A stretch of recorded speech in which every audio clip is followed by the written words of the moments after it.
Hey, you. You're finally awake. The PlayStation 1.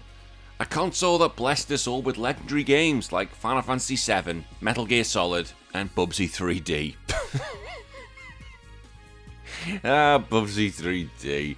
Okay, maybe not the last one. But beyond the usual fan favourites, there were some absolute gems that never got the love they deserve. So today, I'm here to shine a light on 7 underrated PlayStation 1 games that deserve more appreciation.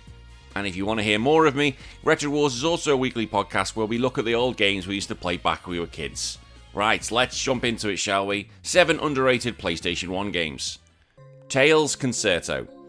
This is if Studio Ghibli and Mega Man Legends had a baby, it would be Tail Concerto. You play as Waffle, a heroic doggo in a mecha suit. That's just superb. Like, I'm in just from that alone. As Waffle, you're tasked with keeping order in a world full of floating islands and for some reason, criminally mischievous cat people. Yes, it's basically furry Star Wars. What makes this game special? What's the world building? This isn't just some throwaway platformer, there's actual lore. There's political tension between dogs and cats. And I'm over here wondering I'm more emotionally invested in this than my own family drama. But I completely understand because my dog Pat would be definitely involved here. The gameplay? Well, think of it as a 3D action platformer where you shoot bubbles to capture enemies. Yes, bubbles. Because nothing says I'm a tough cop like trapping criminals in something I used to play in the bathtub. The real magic here is the charming visuals and the soundtrack. The game is just adorable. The music belongs in a Disney movie. But why doesn't this game get a dozen sequels beyond this? Well, there was one sequel in the form of Solata Robo on the DS, but this one deserves a proper comeback. The game has some heartfelt moments that really hit home, and the relationship between Waffle and the feline antagonist Alicia adds layers to the story that most platformers from this era couldn't dream of. They have history, they have conflicts, and at the end of the day, they both just want to get along. It's got more emotional depth than most soap operas. Again, my dog does not want to get on with a cat. But let's talk about level design. Each floating island has its own unique aesthetic and obstacles. You'll be hopping across rooftops, navigating air bases, and even piloting a submarine at one point. And don't forget the boss battles. Instead of the usual hit them 3 times and they die, some fights require puzzle solving and strategic bubble usage. It's weird, it's wonderful, and I love it. But you know what's criminal? This game was never properly marketed outside Japan. The US got a limited release, and Europe barely even knew it existed, and that's a crime.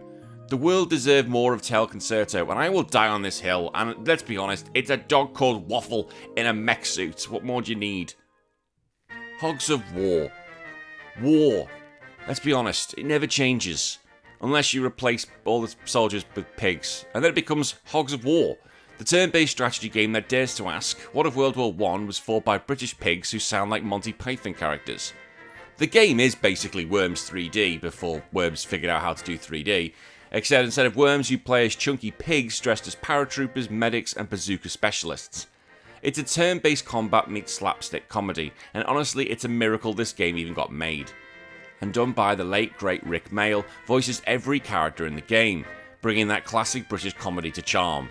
Every battle is something magical about hearing a pig yell, "Get some!" while launching a missile, although he doesn't sound like that. The strategy aspect is surprisingly deep. It's not about just blowing stuff up, although that's usually encouraged. You have to plan your troop advancements, heal your teammates, and sabotage enemy outposts, all while dodging minefields and enemy pig snipers. It's like chess, with pork. But let's talk about the factions. You play as the pig army from different nations, each with their own over-the-top accents and stereotypes. That somehow manages to be funny rather than offensive. The French pigs are snooty, the German pigs are over-disciplined, and the British pigs, yes sir, sound like they walk straight out of a Monty Python sketch. I'm obviously with the British. Each mission feels like a new chaotic puzzle. Do you rush the enemy with heavy artillery? Do you sneak in and take them out one by one? Or do you plant TNT everywhere and see what happens? Hogs of War had a multiplayer mode, but I was usually getting spanked by my little brother at this point. But it was peak gaming. If you and your friends never played this, you missed out on one of the funniest multiplayer experiences in the PS1 era. Bushido Blade. This is what happens when fighting game throws out all the nonsense, no health bars, no time limits, and no super moves. Just 2 warriors, 1 sword each, and the knowledge that one wrong move means instant death. And I found this a bit of a struggle when I was a kid. I got this for Christmas off my cousin, because I didn't understand how it really worked. But the game was brutally realistic, and that's why I struggled. You literally end a fight in 1 strike. And normally I'm used to just button mashing when I was a kid, but that's not how you do it here. One wrong move and I was getting folded faster than my laundry.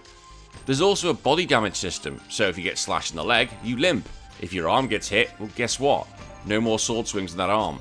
It's not just a fighting game, it's a samurai showdown, haha, where everything matters. And let's not forget the code of honor system. If you fight dirty, like attacking before your opponent bows, you get shamed and denied the true ending. I do like how the game punishes you for being a bellend, and more games should do that. Every fight in Bushido Blade just feels like a high-stakes duel from a classic samurai movie. You can't just mash buttons here, you really have to study your opponent's moves and wait for that opening to strike. The game's sequel added more weapons and characters, but the original remains a masterpiece of tension and skill. It's basically the Dark Souls of fighting games before Dark Souls even existed. Rival schools.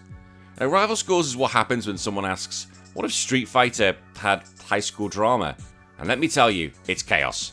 This game takes the classic 2D formula and adds tag team mechanics, ridiculous anime school stereotypes, and super moves so flashy that make a Power Ranger blush. You pick from a roster of stereotypical high school cliches, along with their absurd fighting styles. You've got the jock who wrestles like he's in the WWE, the delinquent with a baseball bat, and the PE teacher who literally throws students as weapons. And there's even a nerd who fights with geometry. Yeah, it's just ridiculous. Although, let's be honest, I never used to fight in school. You got told off for that sort of stuff. But one of the main reasons you play this game, it's got Sakura from Street Fighter, so I was instantly in. The story is nuts here. Some mysterious force is kidnapping students from different schools, and the only logical response is to have a giant inter-school tournament where people just decide to beat the crap out of each other. There is the police that can solve these things, but no, just punch everybody. The gameplay is fast and fluid and packed with personality, and you can switch between two fighters mid-battle into a combo with super moves, and even before insane team-up attacks, where one character sets up the opponent and the other finishes the job. It's like watching a tag team wrestling match, except everyone has anime hair and the law of physics don't apply. And don't even get me started on minigames. The Japanese version of this, which I was angered didn't get to play, had a school life mode where you can build your own character, attend classes, and even date other students. Yeah, that's typical Japan. Basically, it was Persona before Persona was even Persona. Why this feature got cut from the international release is a mystery, but I would have loved to play this version because who doesn't want to go to more school? Rival Schools was Capcom at its absolute peak. It was stylish, innovative, and it didn't take itself too seriously. Sadly, it really didn't get the recognition it deserved outside Japan. We did get a sequel, Project Justice, on the Dreamcast, but let's be real, the series should have had way more entries by now. I know some of the characters have started to emerge into the Street Fighter world, but really, we need to see more of this, and I'm looking forward to playing it again on the new release coming out soon. Evil Zone. Yes, the fighting game that feels less like a fighting game and more like an anime and fast forward. This game is so anime, it really is, you think you are probably just watching a TV show. Every single character in Evil Zone is straight out of a different anime trope. You've got the magical girl, the sci-fi warrior, the brooding anti-hero, and even a literal JoJo reject who speaks entirely in nonsense. It's like the developers just couldn't pick a genre, so like, just throw it all in, we'll just see what works. The game's story mode is insane. Like, instead of the standard arcade, each character's campaign plays like an actual anime episode, complete with intro segments, over-the-top voiceovers, and dialogue so cheesy it should come with a lactose warning. But I'm not gonna lie, that's why I like anime. It's so over the top, it's ridiculous, and some of the lines they say in the show, you're never gonna say in real life. The combat is simple but effective. It ditches the complex inputs and reduces everything to a single button attack. But before you roll your eyes, just hang on, calm down. The real strategy comes from how you chain the special moves together, turning battles into flashy spectacles where fighters teleport, summon energy blasts, and shout attack names longer than the actual move itself. Let's be honest, this is Dragon Ball Z Ryu Street Fighter thing level. Can we talk about that voice acting? Because this game has some of the worst voice acting ever recorded, but again, I don't care, it's hilarious. Although probably not as bad as Dragon Ball GT Final Bout, that is absolutely outrageous voice acting. Evil Zone was ambitious, unique, and absolutely ridiculous in the best way possible. It may not have been the deepest fighting game on the PS1, but it was easily one of the most entertaining. Gundam Battle Assault 2. The best mech fighter you probably never played. Because let's be honest, if you like giant robots, explosions, and anime pilots yelling dramatic one-lines, then congratulations, Gundam Battle Assault is for you. And I absolutely loved this game. When I found it in the shop one day, I couldn't believe it, and I didn't stop playing it. This game took everything that the original Battle Assault did and just cranked it up 11. There are more Gundams, better mechanics, faster combat, and this is the mecha fighting game PS1 fans deserved. The roster is absolutely massive, with units from Gundam Wing, G Gundam, and the Universal Century timeline, meaning you can settle that age-old debate of who would win the fight, Hiro Yui or Domu Kashu.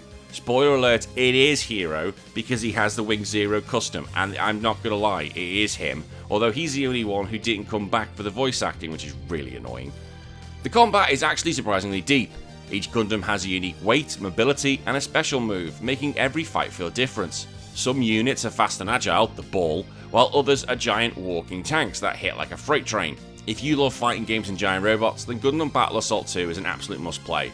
It's a perfect mix of skill, spectacle, and pure mecha madness. And for me, playing it, I didn't understand what G Gundam and Universal Century was, so it introduced me to Gundam, and really everything beyond Gundam Wing. And finally, Kula World. Ever wanted to play a game where you control a sentient beach ball that defines the laws of physics? Well, no, but too bad, because Kula World exists, and it's one of the most bizarrely addictive puzzle games ever made. Now, going back from my own history, I can't remember if I played the demo or actually had the game, but I definitely played it. You're a ball, and you roll. That's it. But here's the twist. The game takes place on a floating, rotating, gravity-defying maze that'll melt your brain in real time. You're not just rolling from point A to point B, you're flipping upside down, dodging spikes, collecting keys, and avoiding traps that exist solely to ruin your day. It's like if Super Monkey Ball had a fever dream and went to art school. Each puzzle here is a gravity-based nightmare, where up is down, left is right, and sometimes the way forward is to defy common sense entirely. Like, sometimes you'd be wondering, is that even possible? And then you can actually do it. And let's be honest, the atmosphere is pretty good here too, considering all you're doing is rolling a beach ball. Kula World managed to have some seriously trippy vibes, but it does come with its own frustration. Some levels will want to make you throw your controller into the sun until you finally figure out the solution. This is a sort of game that rewards patience, experimentation, and unhealthy tolerance of mind-bending physics. But sadly, Kula World never got the recognition it deserved. It's one of those games that flew under the radar probably because nobody could explain what the hell was going on. But if you love puzzle games that challenge your perception of reality, this one is an absolute must-play. And if anyone asks you what's the weirdest game you ever played, well, surely Kula World has got to be number one. And there you have it, 7 PlayStation 1 gems that really don't get enough love. This list provides the PS1 had way more to offer than the usual blockbusters. These games are creative, weird and ahead of their time, and honestly, they still hold up today. And hey, did I miss any of your favourite underrated PS1 games? Let me know in the comments below, and let's keep these games alive. I look forward to seeing everyone in 2 days for another list, or I'll see you over on the podcast. Until then, take care of yourself. My name's been Danny. Bye bye.